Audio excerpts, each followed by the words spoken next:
Hello everyone, Ryans ফার্মে আপনাদের সবাইকে স্বাগতম জানাচ্ছি আরেকটি নতুন ভিডিওতে। বন্ধুরা, ধান চাষের একটি বিশেষ ভিডিও নিয়ে আজকে আমি আপনাদের সাথে কথা বলবো। এটা হচ্ছে আমাদের ধান গাছের এই শীষগুলো বের হওয়ার পূর্বে আমরা আমাদের জমিতে কোন ধরনের ভিটামিন, পিজিআর বা অনুখাদ্য প্রয়োগ করলে আমাদের ধানের ফলন কিন্তু বেড়ে যাবে। বন্ধুরা, সচরাচর আমরা কিন্তু অনেকেই ধানের জমিতে ভিটামিন, পিজিআর বা অনুখাদ্য প্রয়োগ করি না, বা অনেকেই জানি না যে ধানের জমিতে এই ভিটামিনগুলো প্রয়োগ করতে হয়।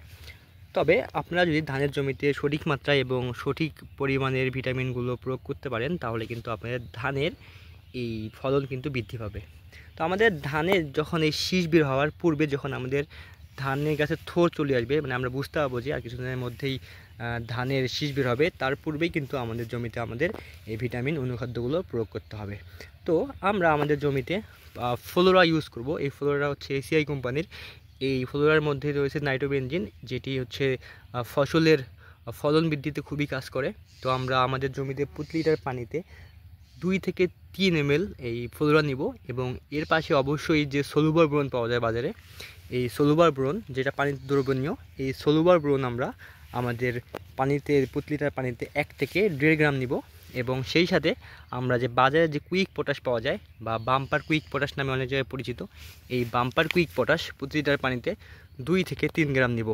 বন্ধুরা, এই তিনটি নিব। এর পাশাপাশি যদি আপনারা পারেন, অবশ্যই আপনাদের জমিতে সিলেটের জিঙ্ক, যে জিঙ্কটা হচ্ছে পানিতে দ্রবণীয়, যেটাকে অনেকে জিঙ্ক নামে পরিচিত, এই সিলেটের জিঙ্ক প্রতি লিটার পানিতে 1 গ্রাম। অর্থাৎ আমি আপনাদের 4টি ওষুধের কথা বললাম।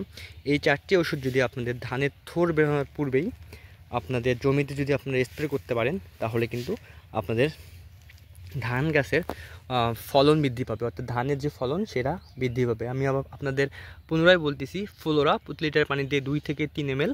এর পাশাপাশি আপনারা অবশ্যই সলুবার বোরন প্রতি লিটার পানিতে 1 থেকে 1.5 গ্রাম। এর সাথে অবশ্যই আপনারা সিলেটের জিঙ্ক, এই সিলেটের জিঙ্ক প্রতি লিটার পানিতে 1 গ্রাম, এবং এর সাথে অবশ্যই কুইক পটাশ প্রতি লিটার পানিতে 2 থেকে 3 গ্রাম নিয়ে আপনারা যদি একটা স্প্রে করে দেন, তাহলে কিন্তু আপনাদের ধানের ফলন অনেক বৃদ্ধি পাবে। এবং আমাদের কৃষকদের মাঝে যে ভ্রান্ত ধারণা আছে যে ধানের জমিতে ভিটামিন বা পিজিআর অনুখাদ্য স্প্রে করা যায় না, তাদের উদ্দেশ্যে বলি অবশ্যই স্প্রে করা যায়। আপনারা যদি সঠিক মাত্রায় স্প্রে করতে পারেন, তাহলে কিন্তু আপনাদের ধানের ফলন অনেক বৃদ্ধি পাবে। আশা করি ভিডিওটি উপকারে আসবে। ধান চাষের অনেকগুলো ভিডিও আমাদের চ্যানেলে দেওয়া আছে, আপনারা দেখলে আশা করি উপকৃত হবেন। আপনাদের সবাইকে অসংখ্য অসংখ্য ধন্যবাদ।